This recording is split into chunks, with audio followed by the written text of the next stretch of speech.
folks, and welcome back to another video review. Um, I decided to buy this movie, Flushed Away. It's a 2008, or not 2000, it's 2006, and I don't remember this movie being all that back when it came out. Like, it seemed, I heard that it bombed. Which I don't get why, because I thought the story was pretty interesting with the characters. You have Hugh Jackman voicing the lead guy, Rhodey, or Roddy, I think it's Rhodey, who's this lonely rat guy who he lives in this big house with humans pretty much, and he's lonely, and really all he does is either because his owner is like a kid, so there's toys. He'll use the toys to pretend to be on a date or whatever, and drive around at night or whatever, and talk to them like they're actual other rats. But yeah, I kind of felt for his character because he doesn't have really a family, apparently. We don't never know fully his his whole backstory. We just know that he's alone and he lives in a very gold cage. But yeah, I thought the acting was fine by everyone. Ian McKellen is in this as the head mafia toad guy, who his scenes are pretty funny. It's written by 9 people. I counted on IMDb as either screenplay and then story people. So total 9 people wrote this one movie. Okay, and the music in this is, I'm glad it wasn't a musical, because I don't remember this being that music driven, but it's not apparent. It's not like that at all. I liked the gags with the snails. There's this one sad scene I thought was pretty. Well, there's 2 of them.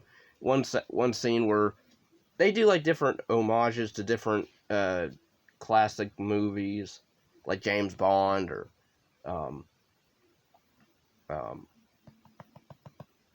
other Disney movies, like Finding Nemo, when he gets flushed down the thing, and there's a fish that says, "Have you seen my dad?" or whatever. But the 2 snail scenes I thought were sad was one at the end where everybody's celebrating because after the flood is stopped, everybody's cheering on, and the 2 snails that are in the crowd, they're like, "High five!" and oh yeah, right, because they don't have arms, so they can't do it. I thought that was sad, and then they're just sitting there sad and pouting. And then the other one was where they're I guess they're supposed to be at dinner or whatever, and spaghetti. There's a scene in this. I forget what it's called, but the 2 dogs. You know what scene? The famous Disney 2 dogs where they're with spaghetti or whatever noodle, and they're to kiss. But then the snail sucks the other snail inside the other one, and then it doesn't. I thought that was kind of dark for a minute. It's just casually, just that scene is just as the other lead characters are in the same scene. But yeah, the comedy I thought was funny in spots. This is really a slapstick driven movie, with especially the Roddick character. He gets slammed and falling hard on different surfaces, but yeah, the music in this is fine. It's not a musical, but it's not like Disney, classic Disney, where it's 10-minute musical skit or whatever. These ones at least they somewhat pertain to the story at least, and they're not even that long. They're 5 minutes. They're not even 5 minutes, right? Maybe 10 seconds or whatever. Maybe 3 minutes. Or not even that, but they're not long songs. But it's mainly like this snail. I think they wanted to push these snails, like get them as. I guess they were trying. I don't know if Ice Age came out around the time. It seemed like they were trying to make them like the next, the funny parts with the in Ice Age, that squirrel with the nuts shorts. I think that's what they were trying to do with these snails. Because I did laugh at some of the snail jokes and. But yeah, but okay, the acting's fine from everyone. Hugh Jackman, I'm surprised he. This does not sound like Hugh Jackman at all. Like, I mean, I know it's him, but after reading, yeah, it was. But I couldn't tell that because, like, the way he sounds is so totally different from him playing, Wolverine. And they do make an X-Men reference at the very beginning, which is funny. But some of the gags, maybe, I think, are kind of not that funny. Like, you have Andy Serkis as one of the goons as well, who really gets the most abuse in slapstick. But we do have the female, love interest, Rita, who's played by Kate Winslet.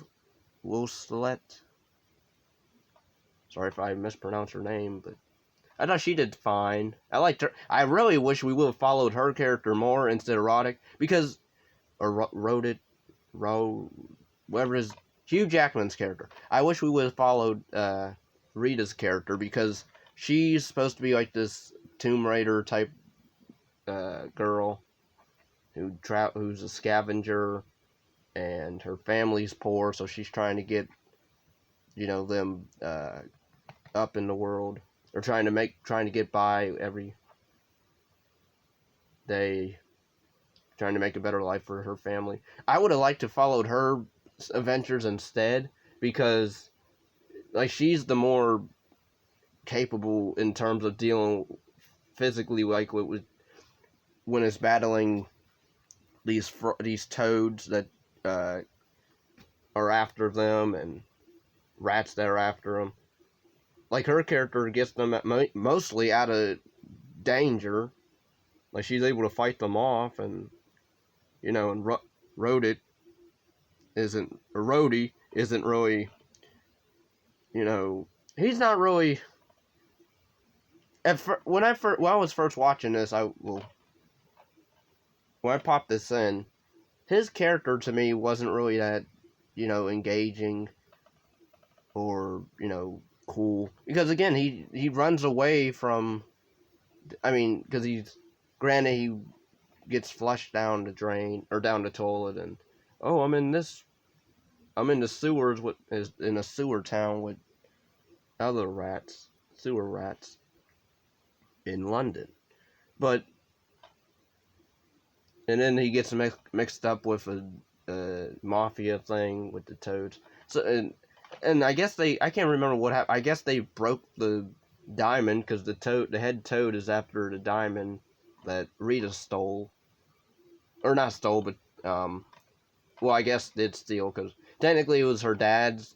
And the way she talks about her dad at first, you think he died, because she's like, I forget what the dialogue was, but like the way she was emoting, like it sounded like he either died. But then when you find out, no, he's just he can't really move because he's in a body cast, and he gets abused a little bit in terms of slapstick humor. I thought their house was pretty funny. The gag with their house, where they have like this. I guess he's supposed to be either their butler or something, or their one of the uncles or brothers maybe, or whatever. But there's this rat guy that keeps skating across the house floor, and it tilts the house around, which I thought was funny. And then the dad gets literally rowed off the dock and into the water, and then the mom thinks Rhodey's some famous singer or something. There's a point where I guess she's the one that threw her underwear up at him. So there is some, not really adult humor, but it's like pretty, over a kid's head. So there is maybe that one scene, but I wouldn't really say this is, you know, that risque. But yeah, I thought the acting was fine, the story was okay, wasn't really that, amazing. I had I didn't I had a okay fine I had an okay time watching this. It's not like Shrek or Shrek 2 I should say, or the other classic good DreamWorks movies. But I would say it's a pretty good. It's a decent time waster, I guess. Again, I think we should have followed Rita's character instead, because she was more interesting in terms of her backstory, being a scavenger, and I would like to have had a sequel and we follow her and Rhodey on different adventures or something. I don't know, but this movie bombed, so I'm like, why? I don't get it. And at least the soundtrack wasn't, horrible like Disney and animated movies today's soundtracks are, with stupid rap artists. At least these ones are with decent tunes on them or on it. But yeah, overall it's a time waster at best to me. So it's not a bad movie, but it's not that amazing. But yeah, on to the next one.